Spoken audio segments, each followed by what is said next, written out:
रिक्षा फुटलेली आहे. तुम्ही बघू शकता काय प्रॉब्लेम माहिती नाही आहे. या पाईपलाईनचं जी स्पीड आहे ती बघू शकता तुम्ही. म्हणजे त्या ह्याला स्पीड एवढी आहे की पाण्याचा प्रवाह तुम्ही पाहू शकता. पाण्याचा प्रवाह अति डेंजर एकदम. म्हणजे आमच्या रिक्षा स्टँडमध्ये जे आहे एरिया, त्या रिक्षा स्टँडमधून जो प्रवाह तुम्ही बघू शकता, प्रवाहाला ज्या पाण्याचा स्पीड आहे ते पाण्याचा स्पीड पाहू शकता तुम्ही काय आहे ते.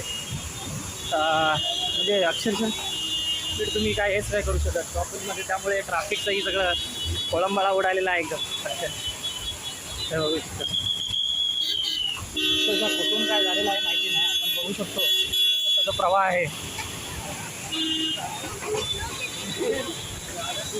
आणि बरोबर रस्त्याच्या मधोमध तो खड्डा झालेला आहे. तुम्ही बघू शकता डेपोतला जो आहे, ठीक आहे, एकदम रिक्षा स्टँडच्या बरोबर मधोमधून तो जो खड्डा होता त्याला ती स्पीड आलेली आहे.